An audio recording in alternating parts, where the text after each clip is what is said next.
You're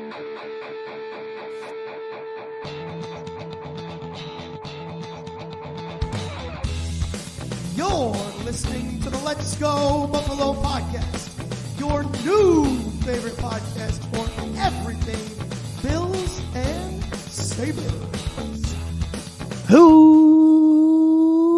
What's going on, everybody? You're listening to the Let's Go Buffalo podcast, your favorite podcast for all things Bills and Sabres, with the pals Nigel and Tom this evening.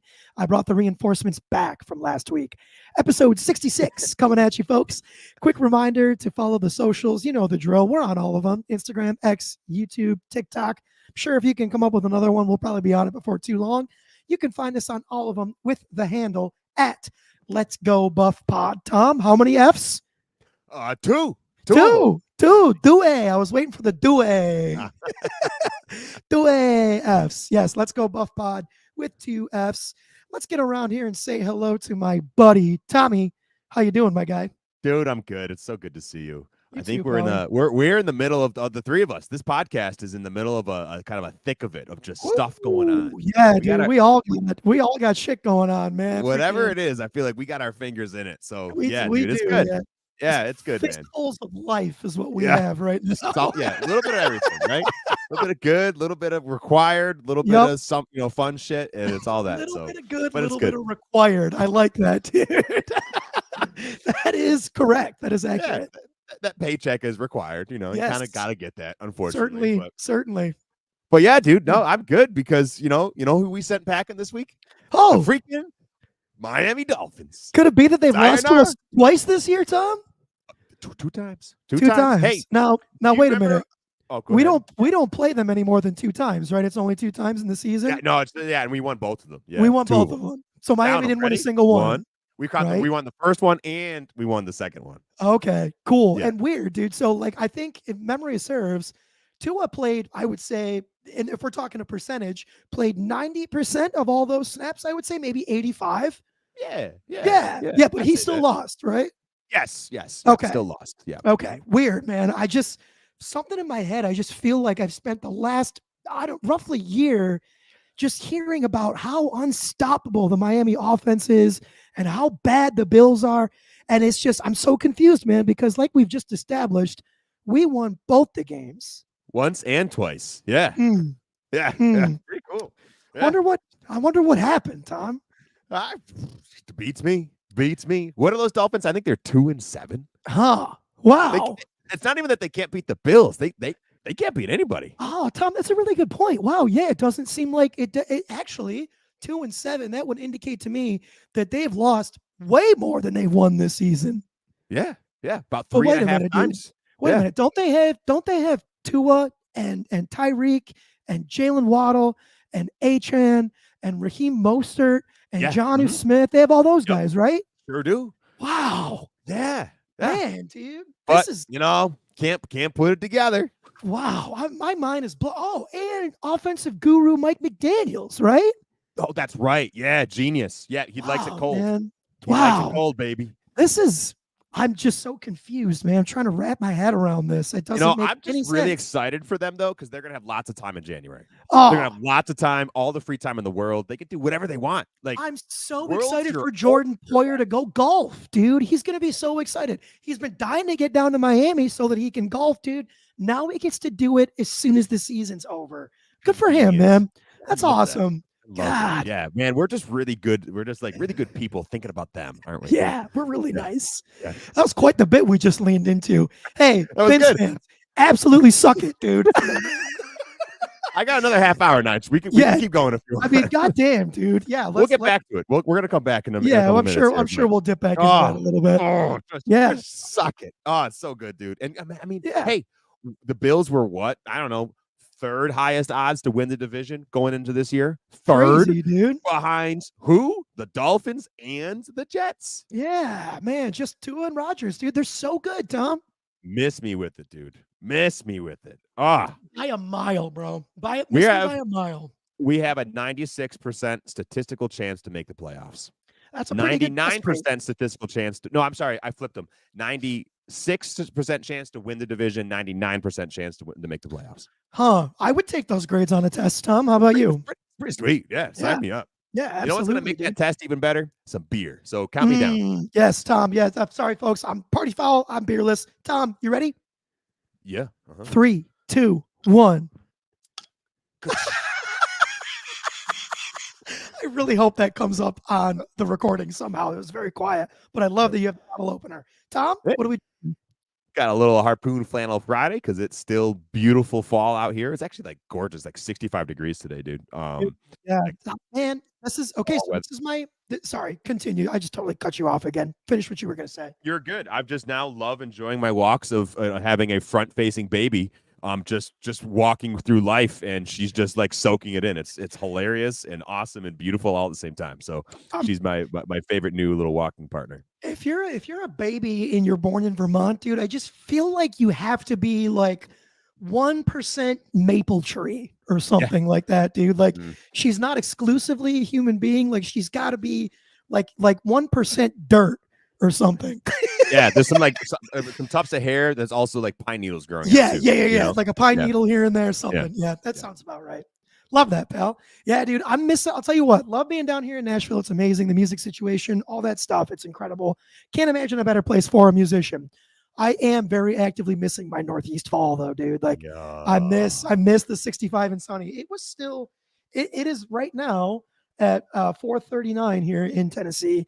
It's still 75 degrees outside, dude. So, and it was over 80 today.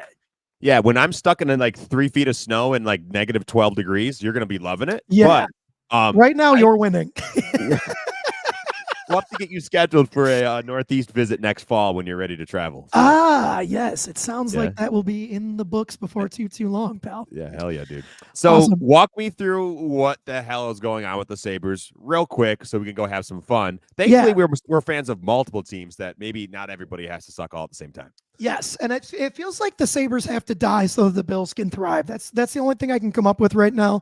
I don't even want to talk about it. The Sabres fucking stink. 0-2 since the last pod. Lost to the Isles, lost to Detroit. Two absolutely middling teams that are probably not going to make the playoffs. We didn't even look good. Man, like the transition game right now defensively for us, we are giving up 2-on-1s and odd man rushes. Like our fucking lives depend on it, dude. And I honestly am shocked to find that because like Lindy Ruff is a veteran ass coach, man, should have that stuff locked in with the guys. And it's just absolutely not, dude. I feel like every time, like every couple minutes, there feels like a 2-on-1 coming right at UPL or Devin Levi. And it's just, you're literally never going to win like that, dude. Yeah. So it's just so frustrating, man. It feels like more of the same as last year. We're not scoring any goals. We lost to the Isles 4-3. Okay. Yeah. I guess 3 is something, but then we just lost to Detroit 2-1, dude, after we put up 5 on them when we played them last week. So I'm at a loss already. I'm trying to remain a little bit optimistic, still just desperately as a like deranged fan, clinging to the idea that maybe it just needs a little bit longer because it's a new coach and a new system. But dude, I mean, the proof is in the pudding, dude. We're last in the Atlantic Division right now, or tied for last. We're bottom 10 in every metric that matters. The Sabres stink. No two ways about it. It's looking like Kevin Adams failed. The fact that he didn't get the team a legitimate top 6 forward this season looks like it's going to definitely come back to bite us in the ass. Jack Quinn is falling and missing shots at open nets. He's completely broken. Dylan Cousins still looks broken. That line change that we tried to do for the last 2 games completely was a disaster. They already went back. So I guess we'll see what happens tonight. We play Ottawa tonight at 7. It's, again, I said this last pod, it's a team that's been in the same bucket as us for the last couple of years. This team that's like supposed to be ready to take that next step and just hasn't. You know, at this point, is it even a statement win if you beat Ottawa just to, say that we're taking a step? Probably not. No one's going to believe that you're serious. You're probably going to win one and then lose the next one because Thursday they play the goddamn New York Rangers, who will challenge for a President's Trophy. President's Trophy, if you don't know, is the team that ends the regular season with the most points.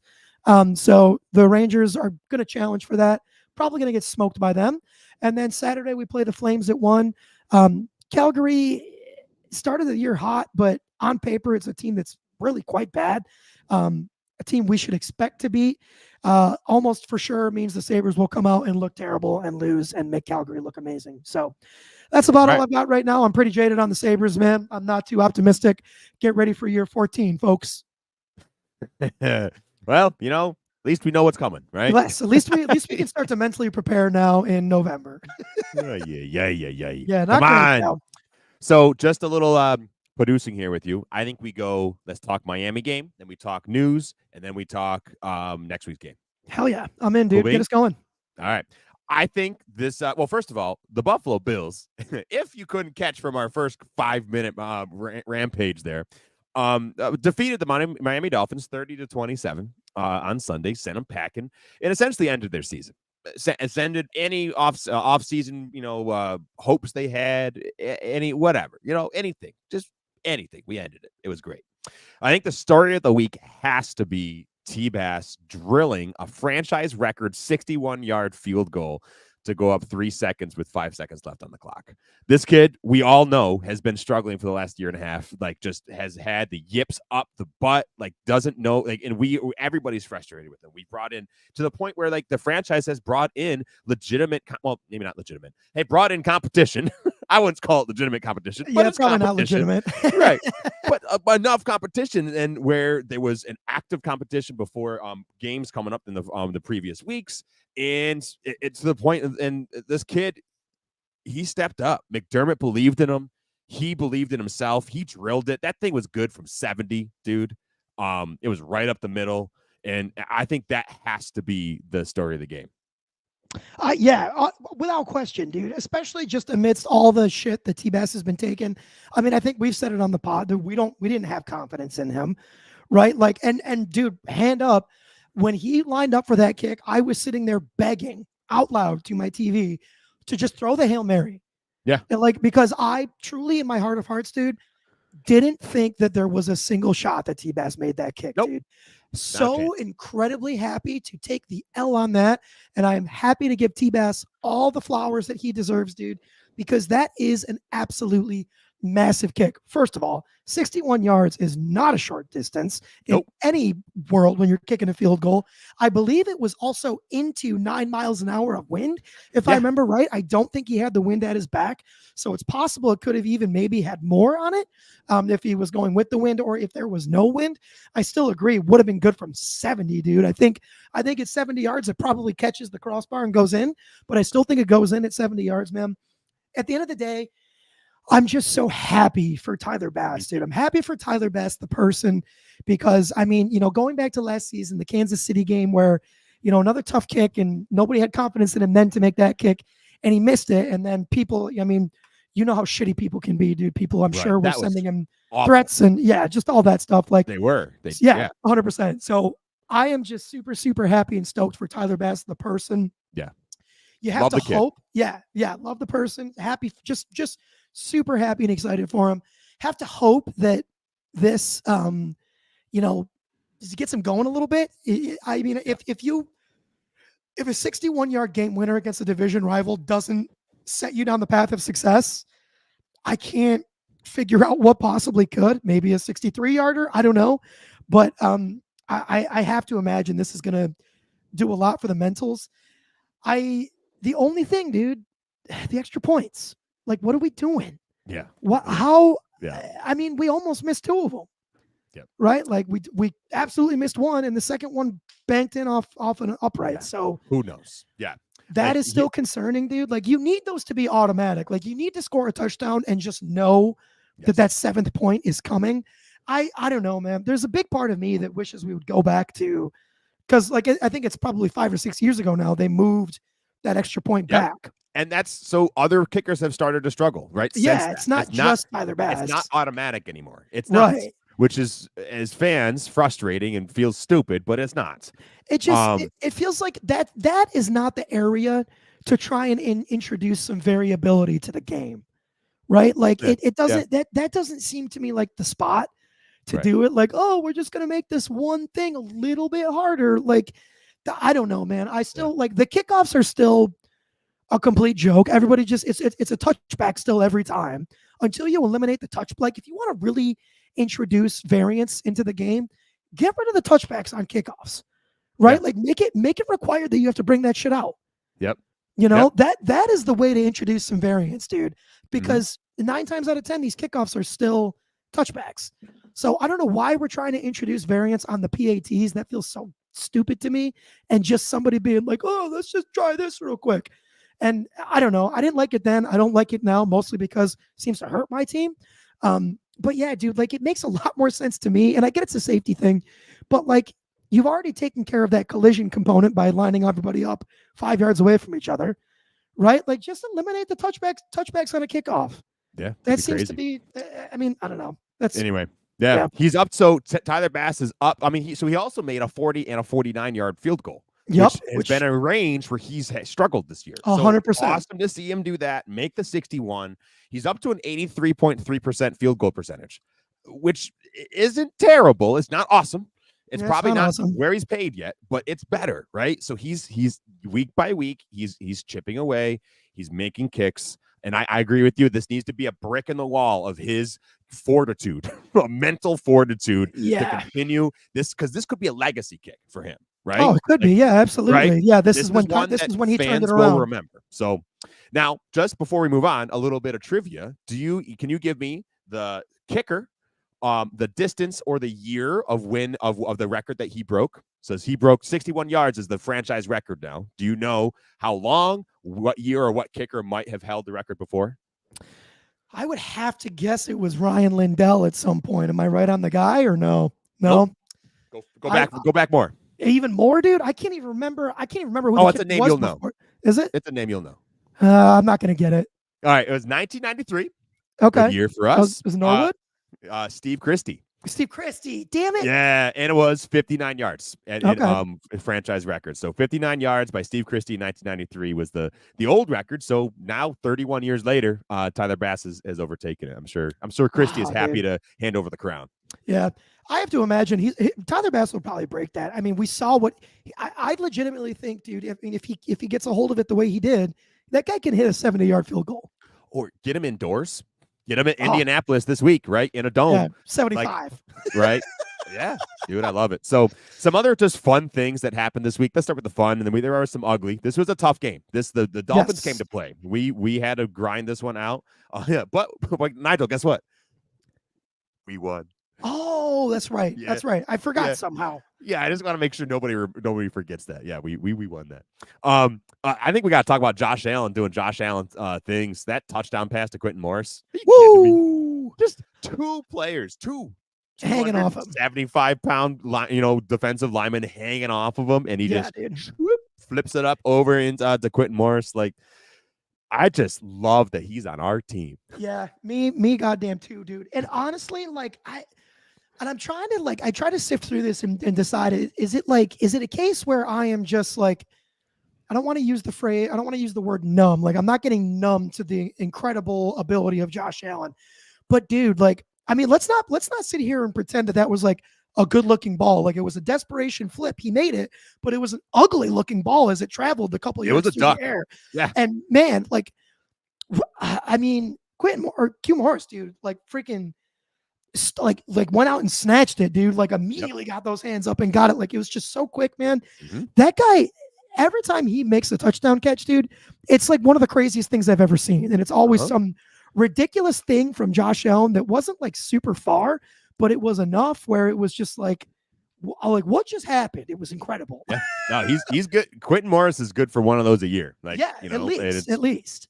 Love having him. So that was awesome. Yeah, beautiful. Do you want me to just keep ripping through this, or do you want to come in with a good? No, man, hit me with it. So I think I got to talk about Ray Davis, baby. Hell right? Yeah, 90 all-purpose yards. Took a 63-yard little out pass to the house. Just love awesome. seeing that he is coming into this offense and making a significant impact. And it's clear that we have two legitimate options at running back. It's awesome. Yeah. Yeah, dude. I love Ray Davis, dude. I really, really, really do, man. I just think, and I'm gonna sound like a broken record, he's just such a good compliment to Cookie, dude. Like the way that he's a meatball first and foremost. He's not as quick and as fast as James Cook, but he's still got breakaway juice to him, as we saw from that reception for a touchdown. And dude, he just makes guys miss. I mean, he split those two defenders on that touchdown run to the point where they ran into each other and fell. And then he was like, deuces. Yeah, dude, I'm a huge Ray Davis fan. And I will already go as far, and this is maybe a bit of a, something I don't need to do already, but I have no need to pay James Cook, knowing that I have Ray Davis. I was going to just ask you that question. You read my mind. Dude, yeah. Did we pay him? No. Probably not. Right. Not when you got Ray Davis. I mean, and we got him in what? The third? He was a third round pick, right? Yes, I believe so. And so was James Cook. We got both of those guys in the third. So, and guess what, dude? Guess what? Ready? Once Ray Davis is ready for a nice contract, we'll just draft another guy in the third, fourth, fifth round, dude, because we are shown every year, whether it be by the Bills or somebody else, that you can get starting caliber running back talent in the middle rounds, dude. I hope we never are one of those teams that pay an ass load of money for Saquon Barkley or Christian McCaffrey. Although watching Saquon Barkley leap over guys while facing the other way is pretty fucking crazy, dude.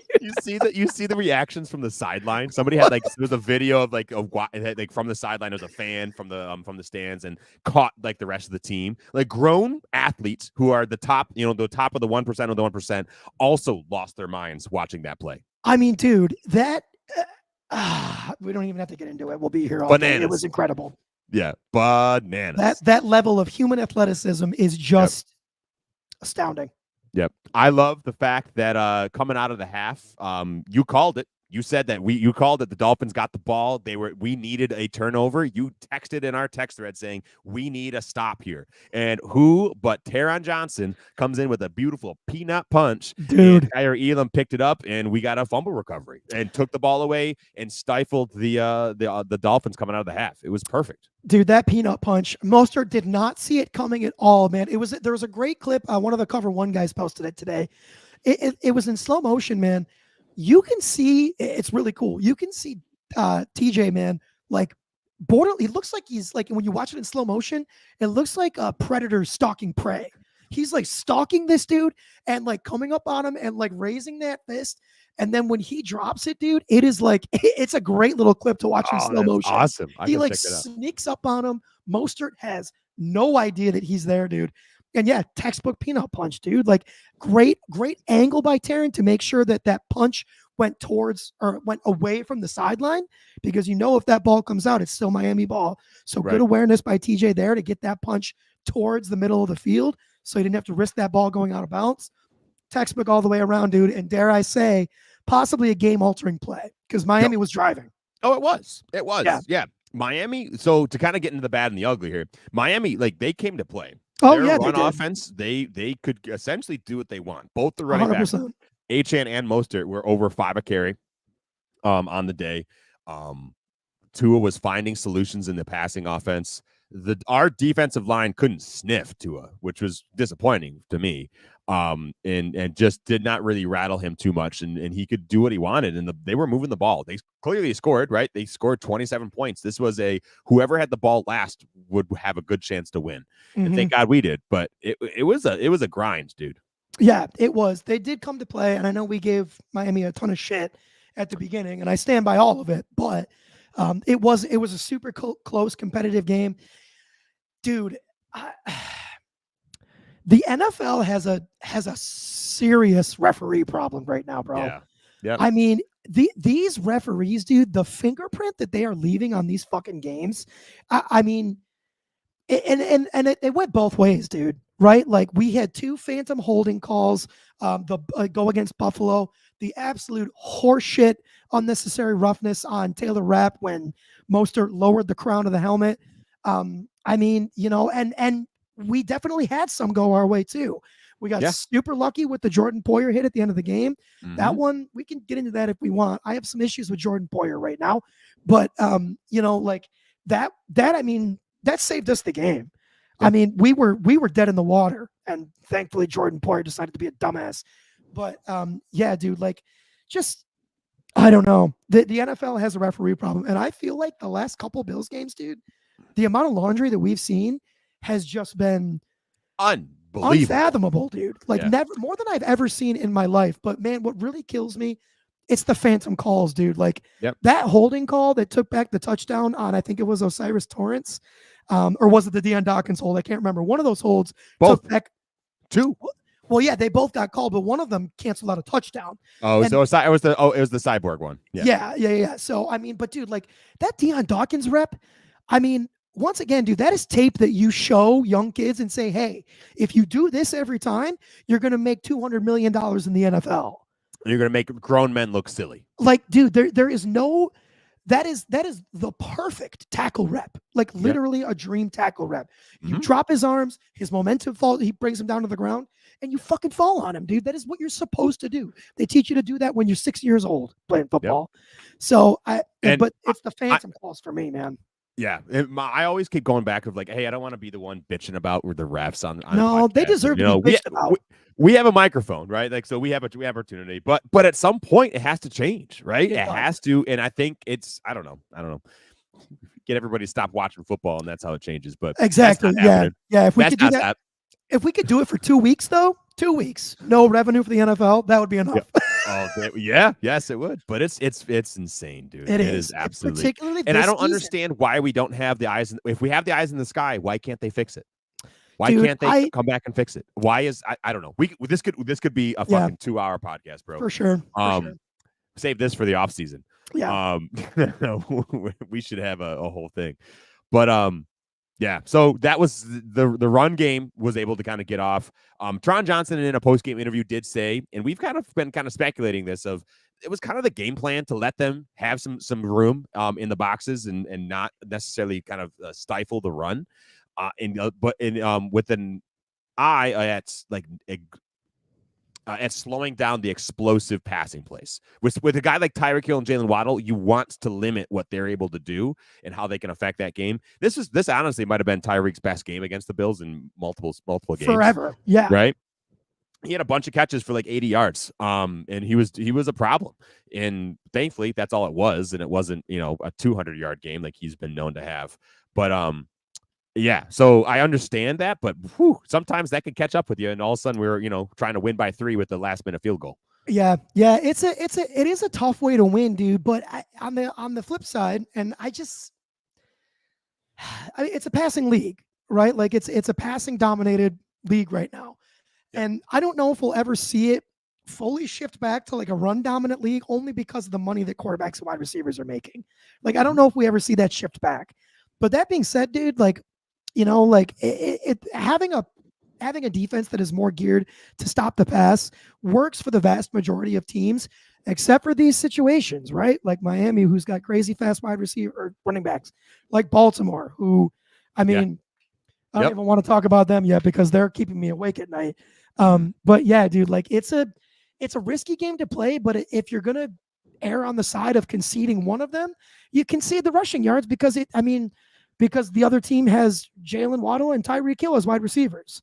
Yep. So, and that's way more impactful than the running game, It's pick your poison. It's pick your poison. Right. Yeah, exactly. Just to keep things moving, my last little note here is Keon has to come down with that touchdown throw, right? The one that Josh hit him in the pads. Like hit him in the pads, walk-in touchdown. He had out angled, out leveraged Jalen Ramsey. He would have absolutely scored right there.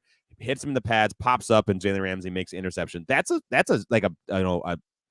14-point play because the Bills would have scored there, and then Dolphins take it and go down and score. Like that was such a swing. Yeah, Keon's got to come down with that. I know he's a rookie. He's gonna make mistakes, and he's gonna figure that out. He's already proven to us that he can make tough catches. Mm-hmm. He just needs to be more consistent. That's the thing that's gonna be as he matures. He's young. He's 21, right, or 22. Like he's a kid, and he's gonna get there, and he's gonna be fine. But holy cannoli, dude! I needed him to come down with that. Yeah, that one was a bit of a backbreaker for sure. And luckily, the turnover game, like we got that peanut punch and everything worked out. But man, like Taron Johnson doesn't make that peanut punch and we get our turnover, like maybe it's a different game, so totally a different game. Yeah. So I mean, I agree with you, but I also agree with you in the sense that he's going to figure it out. So yeah, but he does have to make that, or at least prevent Jalen Right. Ramsey from making the interception. Right. Do something. Dude, my final nugget. I just want to give Josh Allen one more flower here for the fact, and I don't remember the exact number, but this game is his own personal record for the amount of times that he took the easy check down. And I think that was the difference in us winning this game, dude, because yes, last season, Josh Allen, he's gunning that ball down the field, and who knows how many interceptions are there, right? But yes, this was the game where he hit the most in his career, where he's checked it down. And I mean, look at what happened, dude. We won the game.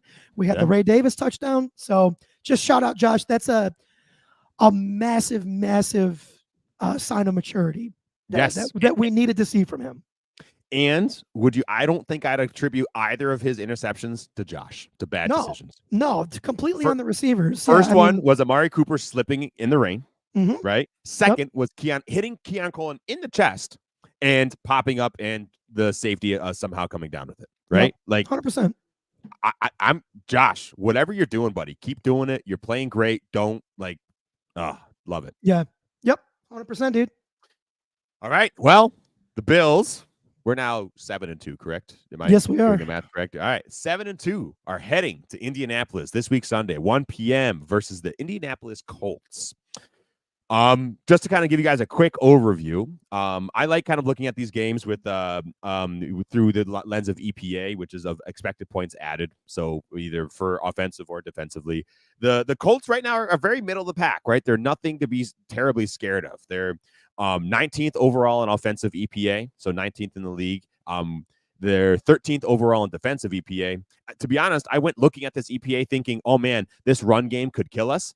They're 19th in the league in EPA per rush. Yeah. So, right, that's not. I mean, we've played in Jonathan Taylor and the Indianapolis Colts before, and holy cow, did they just make us just suffer with that run game, which they could still do. It's still a possibility, but I was expecting them to kind of be having a better season, but it's not as scary looking on paper.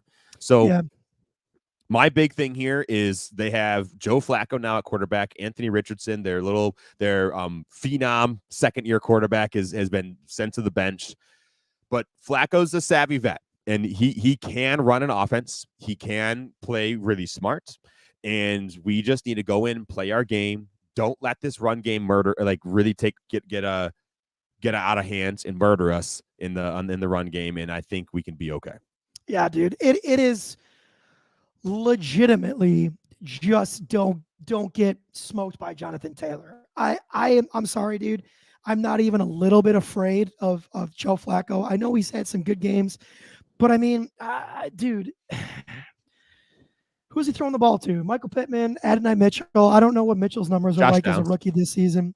Josh Downs is solid. Then they got Mo Alley-Cox, I guess, he was a legit tight end. Yeah, I don't know, man. Joe Flacco just doesn't. He's just going to play smart. He's not going to make a mistake. Yeah, he's going to play smart. He's going to play smart, and he has had a couple crazy games in the last 2 years. So I guess you have to be prepared for it, dude. But and maybe I'm being arrogant, dude. I'm not even a little bit afraid of this Colts team right now. They're 4-5. The teams that they have beaten. Let's see here. So, I just had it up. So let's see here. Lost to the Texans. Okay, lost to the Packers. Beat the Bears. Beat the Steelers. Lost to the Jags. Beat the Titans. Beat the Dolphins without Tua. Lost to the Texans. Lost to the Vikings. So. And I mean, some of these losses are pretty close, man. But I don't know. The Colts just don't scare me, man. Looking up and down their roster, I guess it must be solid enough to win 4 games. And there's some decent wins in there, dude. But whatever. Yeah. No, I'm the Bills are just better. Right. We need to go in and don't be funny, right? We're kind of in between games, right? We have a big divisional game that we just won. We got the Colts, and then following week is the Chiefs. So there's a lot going on here, right? And right. So in Colts are another conference win. This needs to be a win. Go in, take care of business, get healthy. We got a ton of wrist injuries for whatever reason, right? Yeah. We never talked about news. We'll have to get there real quick. But yeah, getting out of this is going to be just important. Get out healthy, take care of business. They are the Colts are pretty decent at stopping the run. So I think this is going to be a pass heavy kind of game plan. So I don't expect Cook or Davis to have giant games, but hey, we keep them involved and go in and win this game and take care of business. Let's do some score predictions, and then let's come back real quick to some of the kind of a smattering of news that we had from today, because today is trade deadline day on Tuesday, November 5th. Yeah, dude. The only important thing that's happening today, right? Yeah, only thing I care about. every other sports show gets to make that joke, so we get to too. Right. So my score prediction, pal, I'm gonna go 31-13. I'm gonna go blowout. God. Yeah, I know. I'm getting cocky here. No, I'm saying, oh my God, because we almost had the exact same prediction. Really? Oh, well, yep. Hey, we can go together. We can go hand in hand if you like. Mine was 35-13. Okay. All right. Well, hey, I'm predicting a 5-touchdown game. Yeah. Whew. Yep. All right. I love it. Did we get a score prediction from Jake? I didn't text him. No, he's busy plumbing. Yeah. Awesome. Poor guy's got a new house and everything's leaking. Jake the plumber with his butt crack out and everything. Yeah. I'm sure this is exactly where he wants to be. So, before we get out of here, folks, today, like I said, is trade deadline day, so it's kind of a lot of movement. The Bills released safety Mike Edwards this afternoon.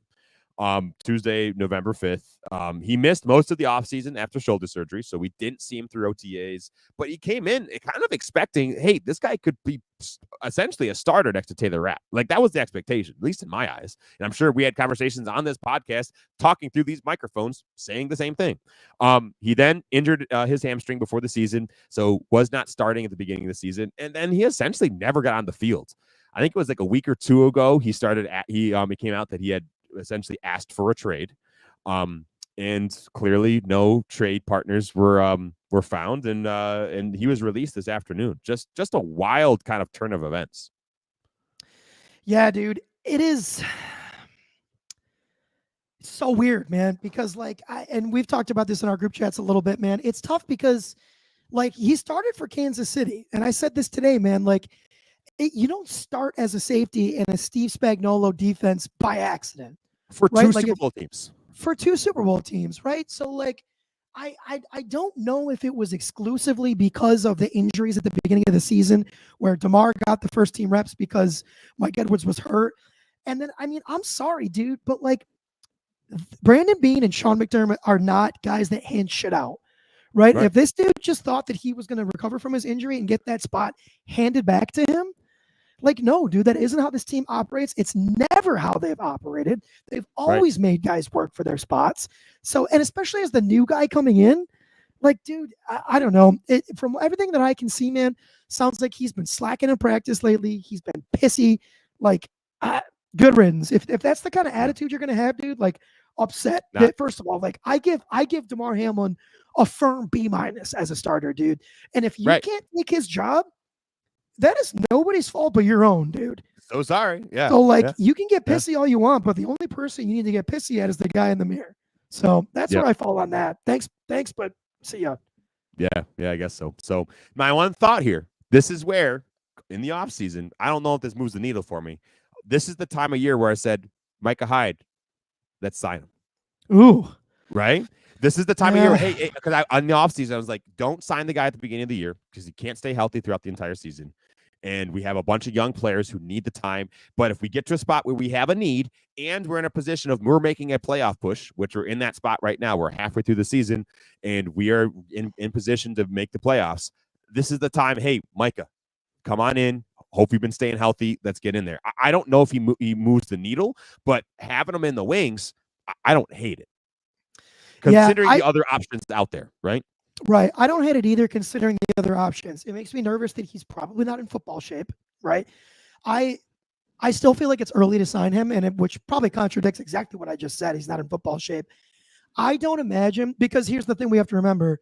The Bills have no cap money, right? So they might wait to sign him until they got to get him ramped up physically if they're going to sign him. My guess would be probably not signed, though. It's only for money reasons until a month before playoffs start, probably the last 4 games of the season, I would guess. Yeah. So it might still be early for Micah just based on what he would need in a contract for at this point in the year. I mean, I don't know what that contract would look like. He might just give us, say, do whatever you need to do to be under the cap so I can play. I don't know. But my guess is it's still too early for the Micah Hyde signing, at this point. I agree. I'm just curious. I mean, they got, or they're bringing up a Kareem Jackson from the practice squad or somebody, right? Because Yeah. we didn't sign Yeah. anybody, we didn't trade for anybody, so No, they're gonna need depth there at some point. Defensive end Dewan Smoot is heading to IR after having wrist surgery. We're still waiting to hear on Keon Coleman's wrist and hand injury that he suffered again with that big hit from Poyer. So who knows? I think at this point, maybe the fact that we haven't heard right away is good, because it's not like, duh, that's exactly what it is. But I'm hoping that we hear soon to know that Keon can come back and be healthy. And then overall, we had no movement at the trade deadline. The Bills did not make a move. And here we are. The players that we have on the squad are the players we have on the squad. There is, and if you could go look at Twitter real quick, Nigel, see if there's any news on Jordan Phillips. Jordan Phillips went on IG about an hour ago, about hour and a half, 4:30 p.m. on Tuesday, November 5th here, and hinted at with a post that a possible rejoining with the Buffalo Bills. Nothing came out by the time we had started this recording. But I don't know if that does anything for me. I mean, if he can be happy to come to the practice squad, sure. Why not? Keep him in the stable. But he's been a liability. He's been terrible in Dallas. He's literally from Matt Perino on Twitter. He's literally the last defensive tackle in PFF graded run defense. Like the last in the league out of everybody. Like, yeah. I as a body in a break glass in case of emergency, sure. But don't spend money on him and don't sign him to the active roster. Put him on the practice squad. You want to know what I want to do, dude? I want to fucking put Eli Ankou on the active roster every week and put Jay Phillips on the practice squad. Because Jordan Phillips is cheeks, dude. But who was the best defensive tackle this past Sunday? It was Eli Ankou, dude, right off the practice squad. There is not a single defensive tackle outside of Daquan Jones and Ed Oliver right now that I feel like I prefer over Eli Ankou. I'm not positive right now that Eli Ankou is not the third best defensive tackle on this team right now. I don't know why he's always on the fucking practice squad, dude. But I would take him over Austin Johnson 10 times out of 10. Right now, absolutely, dude. Yeah, when he comes in, he makes his impact. He comes every in. time he comes in and plays, he contributes in a positive way, dude. Yeah, poor guy's been stuck in the practice squad. We went to Atlanta for a little bit, and then we got him back and give him a shot. Yeah, dude, I'm about that. I love it. Yeah, so me too. Well, anyway, folks, hey, hope you guys have an awesome week. We had a lot of fun hanging with you. Please give us a like and a follow, all that good stuff. And go Bills, go Sabres. And here we go. Thank you all from the bottom of our hearts for spending some time with us. Please give us a like and a follow on Instagram, X, TikTok, and our YouTube channel at Let's Go Buff Pod. These are my pals, Jake and Nigel. My name is Tom, and you're listening to the Let's Go Buffalo podcast. We're sending you love wherever you are. Go Bills, go Sabres, let's go Buffalo.